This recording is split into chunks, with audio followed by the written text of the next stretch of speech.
Elwan, welcome back. And you continue to watch Good Morning Kenya show. And the segment on air right now is the Western Spectrum. And today we are looking at, we are continuing our discussion on the Katiba at 15. And the specific aspect that we are looking at right now is the devolution. Remember, devolution is one of the many benefits that we have been able to get from the 2010 Constitution that was promulgated in 2010, actually. And last week, that is the 27th of August 2025, Kenya marked 15 years since promulgation of the Constitution that is currently in use. And talking about devolution right now, I am joined by a very able team here, led by the Deputy Governor for Kisumu, that is Honorable Dr. Matthews Owili, right in the middle. And just next to me is Honorable Seth Okumu, actually that is the member of County Assembly of Kisumu, representing East Seme. And the far end is a man of many titles, Chris Owala. Chris Owala, the one that matters to us right now is that Chris Owala is a steering committee member of the Kenya Devolution Civil Society Working Group. Thank you so much, gentlemen, for making time for us this morning to talk about this whole issue of devolution. Banadiji, I think it is right to start with you because you have been in this particular seat, leading Kisumu alongside Governor Professor Peter Nyang'nyong'o.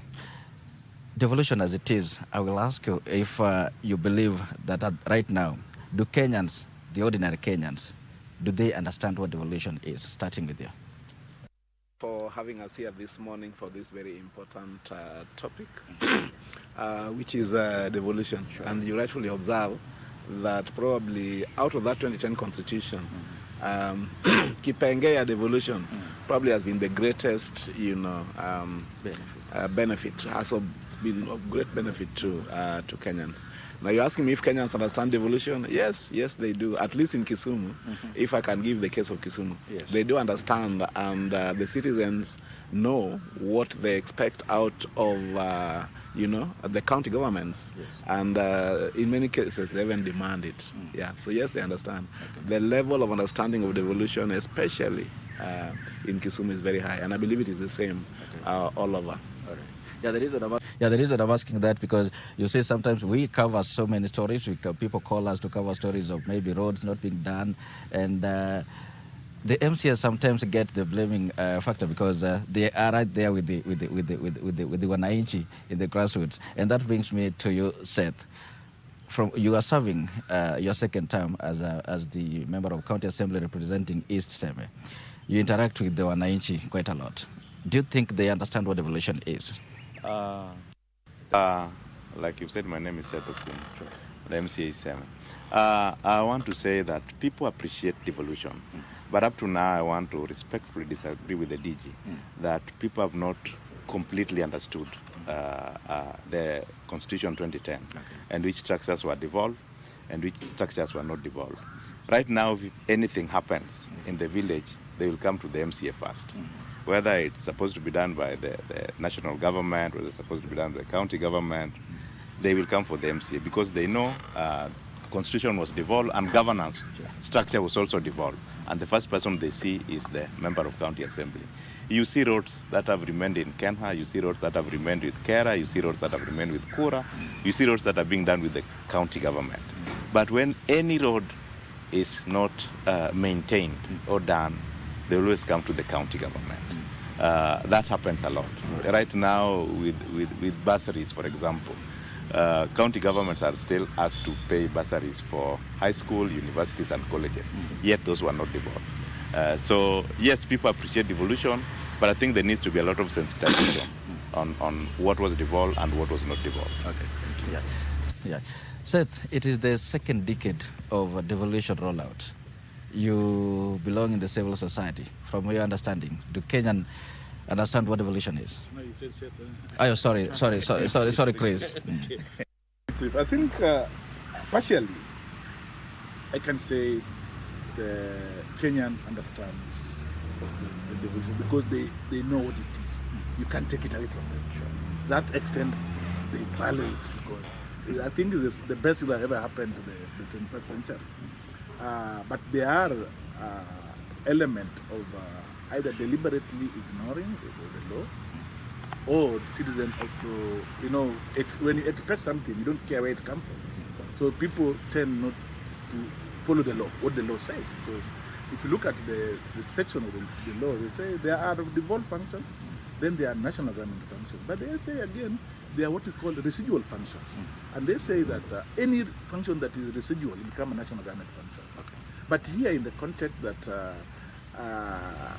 the national government has a duty, a capacity build, the county government to implement and effectively discharge devolution.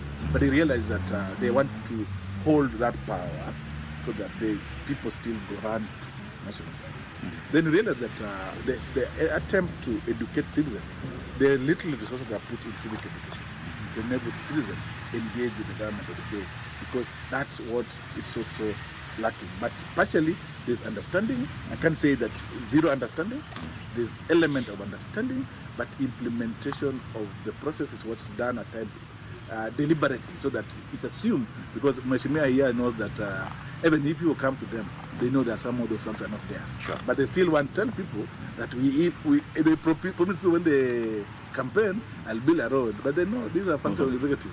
So I think it's the communication, which is communicated out deliberately for convenience. In other words, you're saying that it is the leaders themselves that are not conducting proper civic education to the wananchi?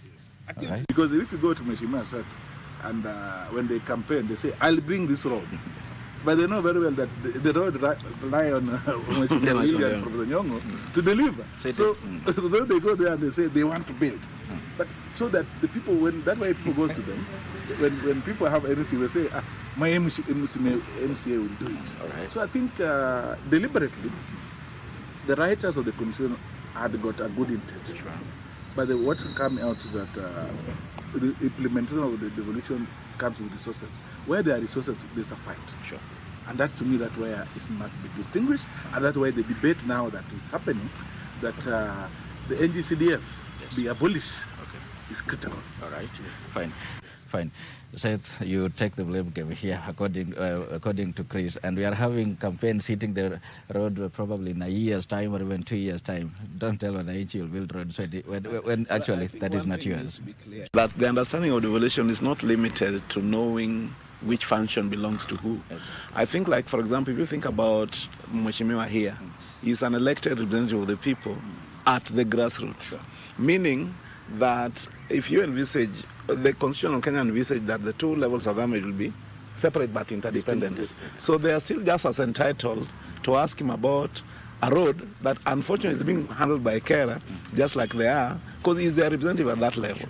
The MP ordinarily normally will be in Nairobi. So then it is up to him, in the spirit of interdependability, to then seek out answers for his people. Okay. Yeah. Wow. So these guys can ask us anything. Wow. They're entitled to that. Yeah. I mean, I am the deputy governor of Kisumu. These guys elected us, and we are supposed to be answer every question. Every question. Right. Yeah. So we cannot say that since they do not know whether this road belongs to them, they don't understand. Okay. But we all agree that there is a need for civic education to be conducted. Yes.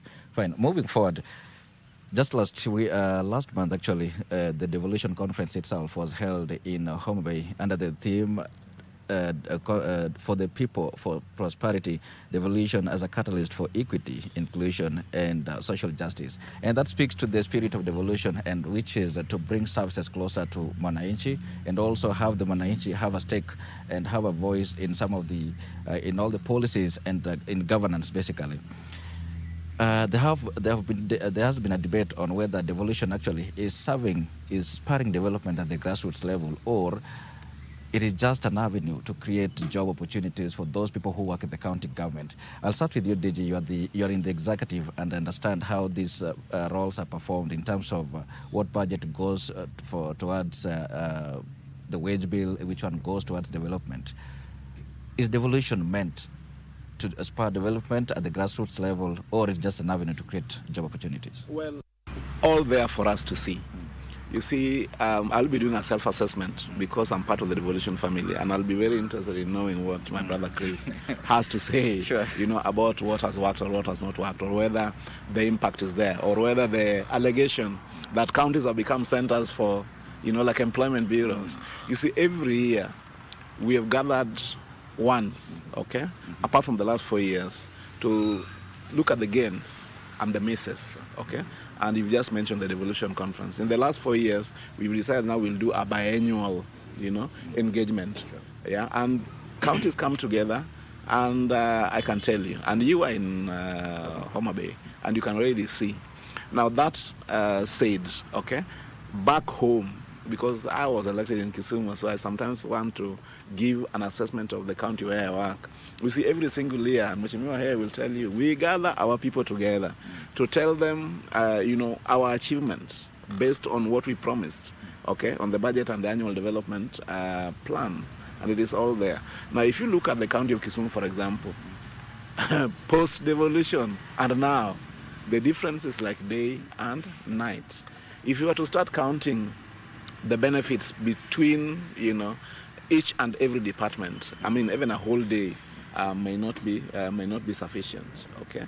But I think that for me, I would say that devolution in this country, largely has worked. Right. And I know there are many instances where we've had misses, okay, not just in the county of Kisumu, in many other places. And I keep saying that we have agencies of government, okay, that were created with the sole aim of trying to resolve some of those issues that, probably will not make devolution work or other things, okay? And we'll be talking about those probably in detail, as we move on. But if you ask me, yes, counties are struggling with the issue of the wage bill. If you think about a county like Kisumu, when we, when devolution came in, Kisumu was basically a city.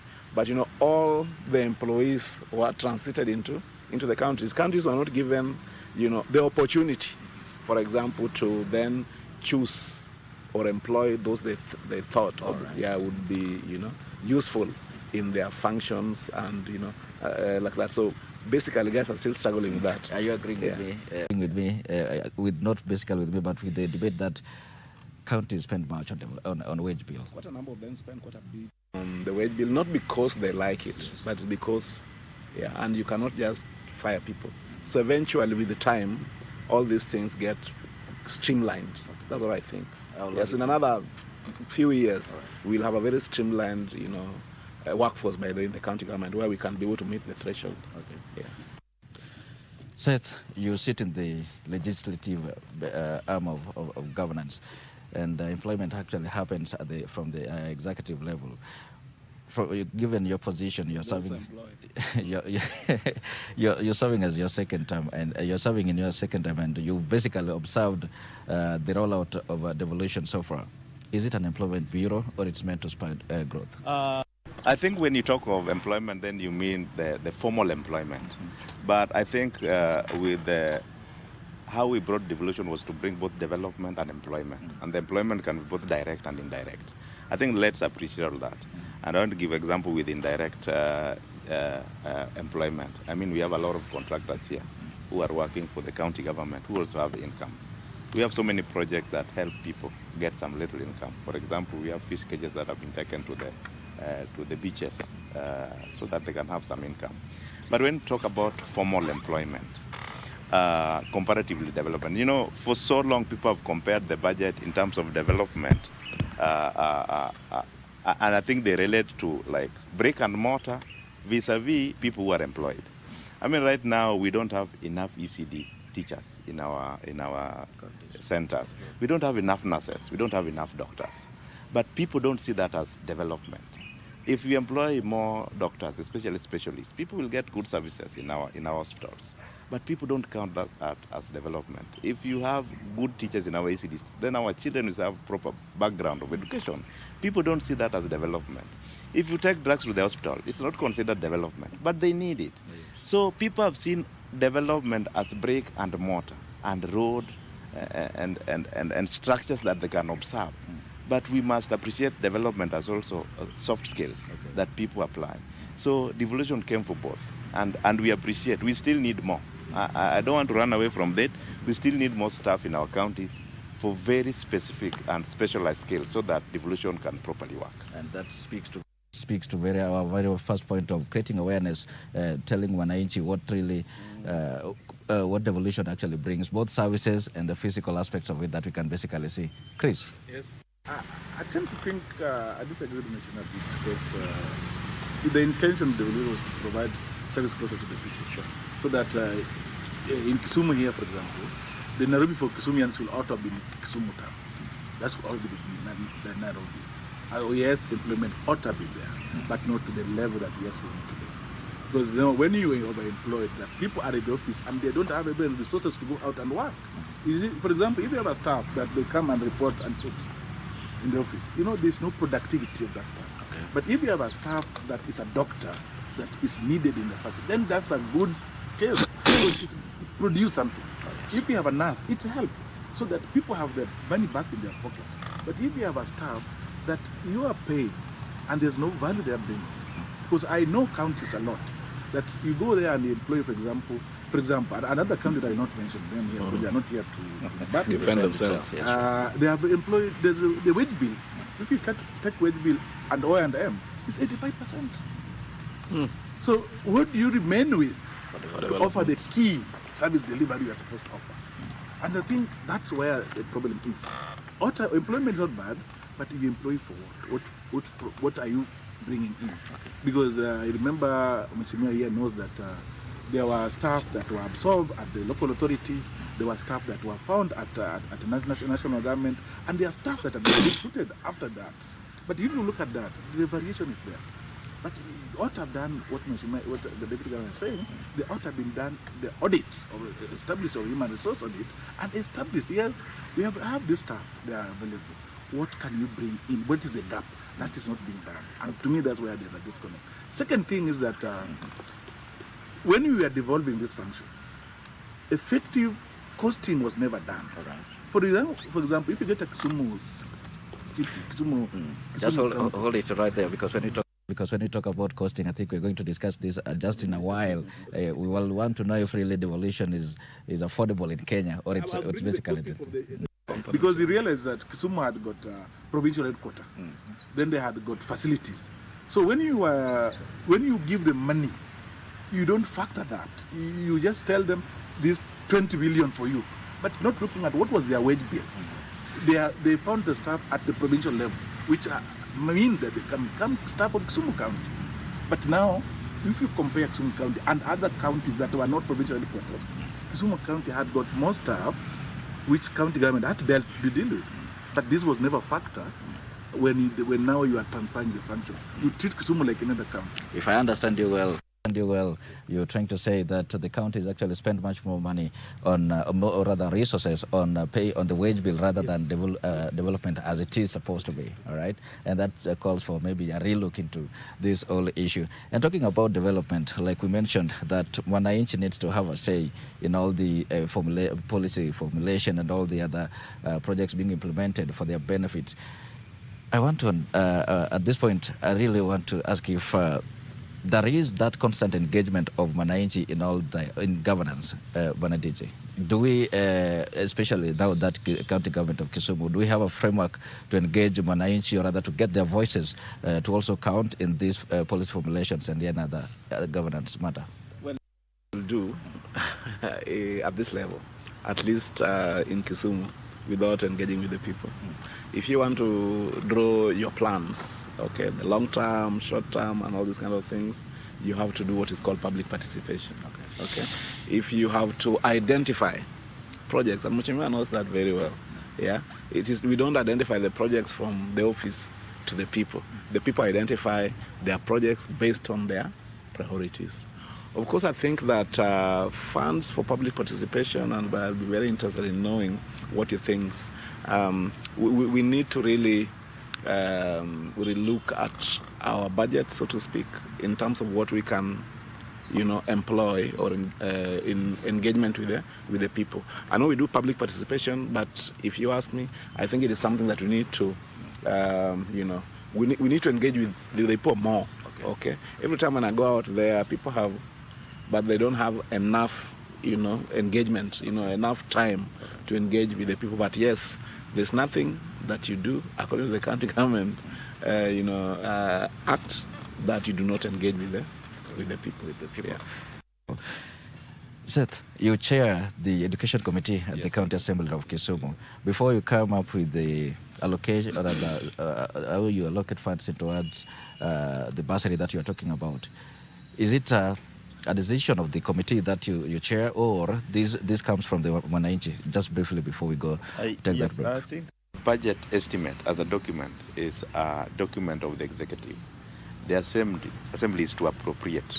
And before you do that appropriation, you confirm with the people, like DJ said, you do public participation. You go back with the same document to the people, and you ask them that this document has been brought to the assembly, and they intend us to approve it the way it is. Okay. Do you agree with it? Okay. They'll tell you where to agree, where not to agree, where to change, and stuff like that. So, yes, we do public participation. Okay. But I'll mention that the public participation we do, to me, is still not effective. Okay. For example, with the budget documents, you know, when you're having different people coming for public participation for the same document, I mean, you'll always get varied results. The person who came today and the person who came the next day are different, and everybody's coming with their opinion. So we need to organize some public participation so that we have some consistent people, because budget documents flow from the ADP to CIDP to CBROP to fiscal strategy paper, all the way until you get the estimate and the finance bill. They flow. Right. But when you're having different people every time, yes, we'll be happy as Kenyans that we are doing public participation, but Chris will agree with me. It will be interesting every time you go.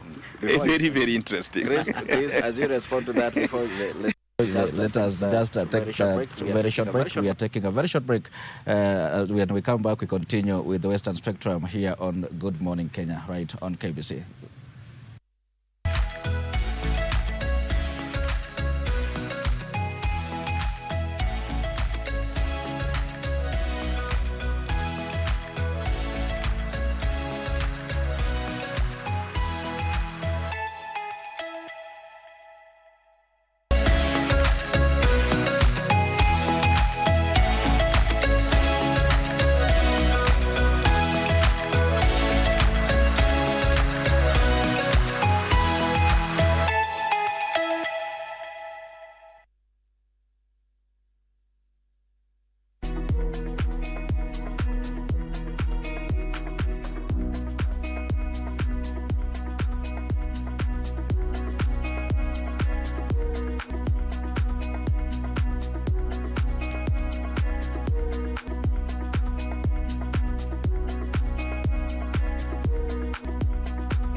Thank you so much for keeping it Channel 1. You are watching Western Spectrum on Good Morning Kenya. And we continue our conversation on devolution. And Chris, before we took this very short break, we were talking about public participation, engaging Mwananchi on governance.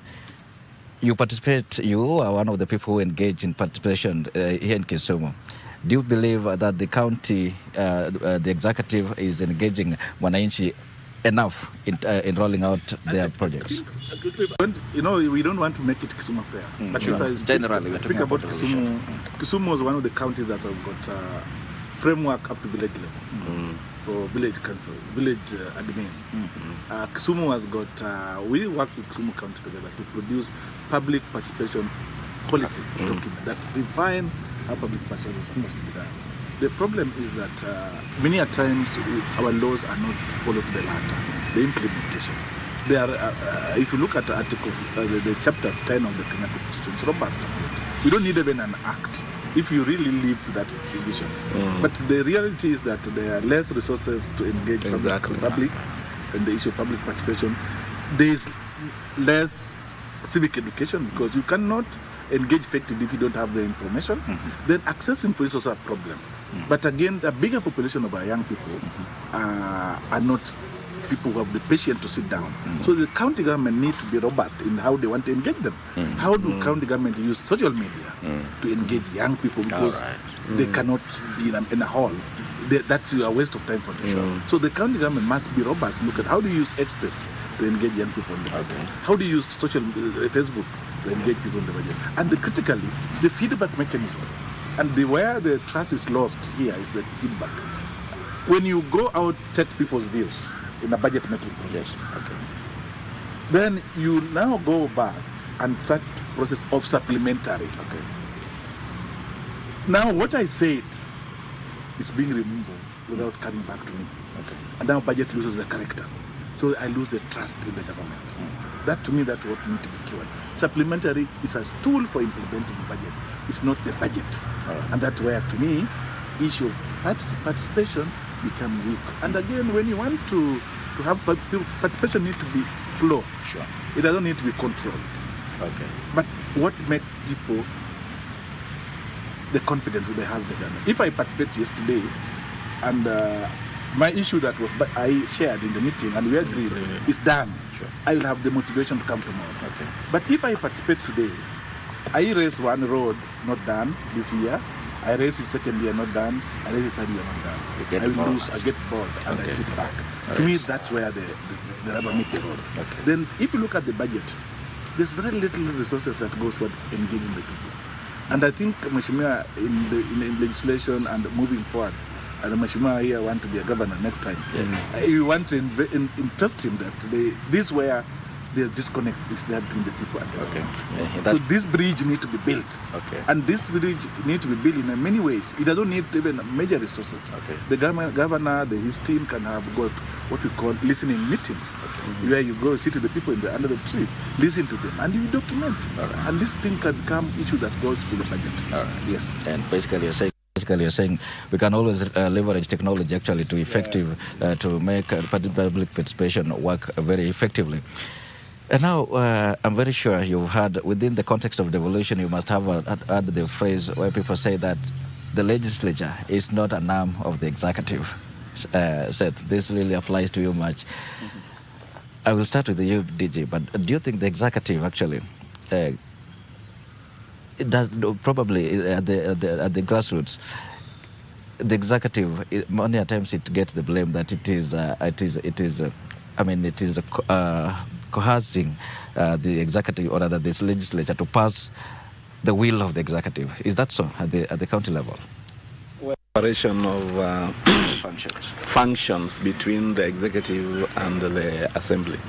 The assembly are basically supposed to oversight us, and other than that, they're supposed to legislate. Okay, and legislations can originate from the county as well. I mean, from the executive as well. And of course, we've been accused, especially in counties where there's harmony between the executive and the assembly, like Kisumu, that the assembly is now an extension of the executive. I think far from it. The fact that they are oversighting us does not mean that we cannot agree on issues. Remember, we are all elected to serve the same people. Yeah. So the same needs that the people have really must be sorted out by the executive in consultation with the members of the county assembly. Remember, they're the ones who are elected by the people to represent them.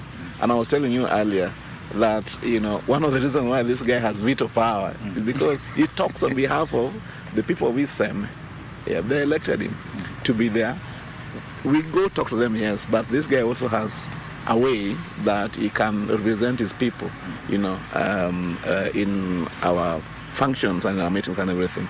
Yes, I think the harmony between the executive and the legislature does not necessarily mean that they are in bed, as they always say. It's working together Yeah. to serve Mwananchi. Seth, you are serving your second term at the County Assembly of Kisumu. Is the legislative wing independent? I want to agree that the legislative wing of the Kisumu County Assembly is independent. It might not be happening in other places. And just like the Deputy Governor has mentioned, that we have agreed that we can do what we call consultative oversight. We agree on things before they come to the assembly, so that it makes it easier. We don't have to argue in the assembly over things that we can agree outside. Let's say a budget or a legislative proposal. We agree on what we want, and so that by the time it's going to the assembly, we have agreed on most things, and it's easy for us to go through it and pass it. We've done that because, like you said, our intention is to serve the people. The creation of these two levels and two arms of government is to serve the people so that people can get services. So we don't want situations where we take so long pondering over issues that can be agreed on very quickly. So for so long, we've been doing that consultation on so many documents, and people believe that means that we are sleeping with the executive. Right. We have peacefully also sent away proposals that the executive have brought to the assembly, and nobody talks about because they don't. We tell them we are not agreeing with this, but they are like just take it to the assembly. Okay. I think we have sent away ministers that have been brought by Professor Nyong in Kisumu Assembly very peacefully with no war, nothing. We just tell him, after our deliberation, we have decided we are not going to approve this, and that has happened to I think at least 3 or more ministers. And I believe that's what needs to be happening in counties. We don't want to see the creature thing, where people fight, where you see MCS fighting in the assembly, those supporting the governor, those who are not supporting of an issue. And by then they advance their reasons for those rejections, which, we see and we let it pass. Yeah. And their reasons must be centered on the people. Yes. Chris, you follow the relationship between the executive and the legislature very, very dearly. What's your observation? My observation, I agree partially that there's oversight is not a fight. Okay. Oversight is the interest of the people, looking at what serve the people, what is the law says. But at times, I agree that at times, if you look at Kisumu, they advance that, but at times they sleep on it. But at times they are coerced. And there are many cases. If you want me to, I can say, but for the sake of I can mention it. I have never been coerced to do anything. For example, if they have got a county secretary that didn't follow the procedure being in the office, that to me is. I think that's a very strong allegation because our county secretary was brought before the assembly. Okay. We vetted and we debated. The procedure of Oxet knows very well how the county secretary is supposed to be appointed. And he knows very well, he's a legislator he's a senior legislator in the House. And these are very weighty things. Okay.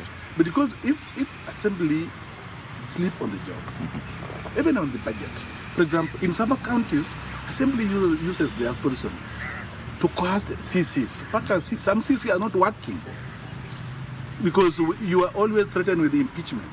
But I tend to feel that Assembly is supposed to look at the welfare of the people. Sure. If there are some issues that have happened, they are discussed in a robust way without witch hunt. If you use the framework of witch hunt in any institution, then there's no development because people live in fear. But if people can be engaging in a way that is robust and say, even if I'm your junior, I bring my issue and you disagree and agree and get away, rather than like what we are seeing in Kericho, where I use my position and say, I must finish you. I don't think anyone can live if somebody's light is dim. But if we all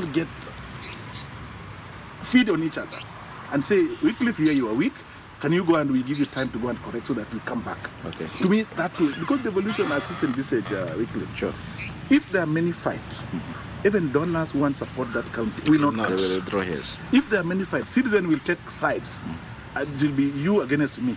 And at the end of the day, 5 years is not a long period. Okay. If you realize we are going to election, you can't be say that I'll punish you in election time. No, we should have a framework that you correct each other and move with us problems rather than waiting for 5 years to correct each other. All right. So that it can be in a midway, and so that at the end of the day, no one is perfect. Okay. But I have looked at our region and I have engaged in many counties, but I feel what the biggest problem is that everyone wants to control themselves. Okay. If we allow national government to effectively transfer functions and the county government gets their money now national government has got almost 272 billion, the money which was meant for counties. Okay. If that money is brought here and we have a framework to work, then I think devolution will be the perfect thing for all of us. That ought to have been your parting shot, that we need to devolve resources as we devolve functions as well. But now, the point that I'm going to raise next is one that has been touted as the biggest elephant in devolution. We talk about graft. We've had the national agency that is responsible for thwarting graft, that is the ESSA, having run-ins with many devolved units in the country. I'm going to start with you, DG. You are at the center of Devolution Implementation, especially now being, through your position as the Deputy Governor of Kisumu. Graft issues, is it something that we can do away with? Can we just wake up and say and realize these run-ins, they're just no longer there? Everything rises and falls at the level of leadership. Sure. And I want to tell you that I'm very happy that in this country, our two top leaders have decided, to confront the ghost of corruption head on. If you ask me whether there's corruption in this country, in counties, it is true that our country, we have made it look like even for you to access any service, you must, part with something. And that's not. Yeah, it is what now people believe. So really, it is. We must get out of here. And so I like the conversation that is now ongoing. Just the other day, the President and the Right Honorable Raila Amolo Odinga called out members of Parliament, both at the Senate and the National Assembly, to live by example and to abhor corruption. Sure. And I think the same should be directed to the Council of Governors and indeed to all of us as a country. If we do not we have to make a decision whether we want to do 180 degrees turn, because the trend is not good. Yes. Now, I am one of the lucky deputy governors because I work with a governor who has zero tolerance to corruption. And I'm not saying that within the county government system there's no iota of corruption.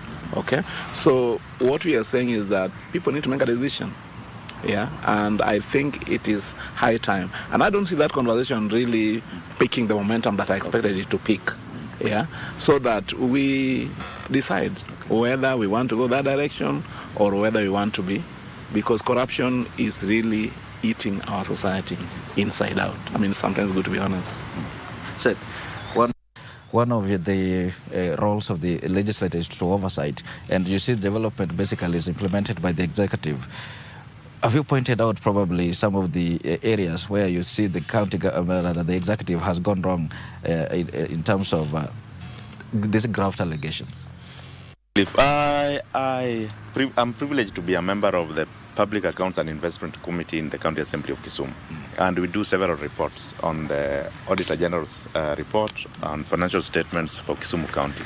Several recommendations we have done, some to the executive, some to the other wings of government, the DCI, the ESCC. And I think the level of corruption in Kenya is almost everywhere, including the places that you recommend action to be taken. Imagine. We must have a conversation as a country. Yes. And appreciate that the level of corruption that we are having in Kenya is affecting all of us. When you don't have that correlation, then you don't see how stealing of drugs in a small dispensary will finally affect your mother when it comes to a hospital in Kisumu. If you don't see how stealing or maybe making cuts on roads when you are doing procurement will affect the quality of roads that you are going to do and the number of roads that we are going to have in the county, then we won't appreciate. All corruption that we're having in Kenya is facilitated by people who are employed, not only elected leaders. And the focus has been on elected leaders only. And they've made people believe that it's only MCAs and MPs who are corrupt. You can never get corrupt if you're not facilitated by those who are employed. I think we need to have a decision amongst ourselves. Everyone, that corruption is affecting us and it should stop. Because if we proceed this way, we'll not have a country. We will not have the development that we want through devolution. Development, we will not have a country. All right, the country itself, what we're there. Chris, just in 1 minute. I think it's a cancer. It has ruined this country. Sure. And I also think the framework that where we are losing it is that they are good civil servants, which are trying to do their best in all circumstances. So one of the things that we miss at Wycliffe that corruption permeates society from education sector, health sector, everywhere. And the institution, that day we did a study, they're saying 65% of the citizens no longer report corruption because they don't trust the institutions. And they realize that this thing happened because whenever you report, even those ethics and the corruption, we realize they are also they are human beings also. Yes. They are protecting others. Or the AODP, a case is investigated, they cannot prosecute. But more importantly, I have interacted with some senior good public servants. I case study of Kisumu. Yes. I had a case with public health here. As we wrap up that Dr. point. Willie and his team of public health responded so well. Yes. Then I realized that there need to be a reward scheme for good civil servants. Right. And also as we punish the rogues, so that the good one will see the need to do Keep good. on being there. Because if you don't also appreciate them, you lose They the will good go part of it. They turn the other way around. Yeah. All right, gentlemen. We see. I directed that we are pressed on time, but then as we wrap up this conversation, there has been an issue that has come up recently where there's a call for the relook into the constitution to have a devolution, because it is said that devolution is so expensive for Kenya to fund. Is it time, in your opinion, as we wrap up this conversation, is it time to have what we call probably a constitution looked into, or rather amending the constitution to have the number of counties reduced? As we wrap up this point, I'll start with you, TJ. 15 years is not a short time. It's a long time. Sure. So probably it may be time to look at what works and what does not work. And discard what is not working, embrace what is working, include, there are numerous suggestions, especially from the non-state actors, on how, we can make our country better through our written law. But probably what is most important is that the government, now that I talk as a member of the devolution family, really have to make a decision.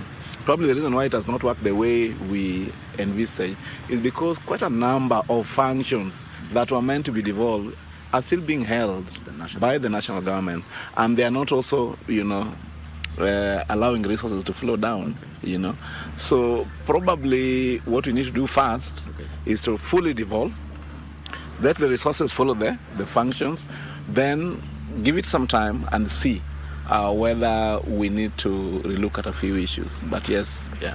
Do you agree with the DJ that we need to, it's high time that the constitution should be amended to relook devolution? Yeah, 15 years, like you said, it's a long time. We have learned our lessons, and we need to find time to relook at the constitution again. Okay. One aspect of the constitution that I usually talk about is we talked about responsibility, we talked about rights, but we didn't give responsibilities in the constitution. That's one of the things that we need to relook at. Okay. But when it comes to the cost of devolution, I don't know what you are comparing it to.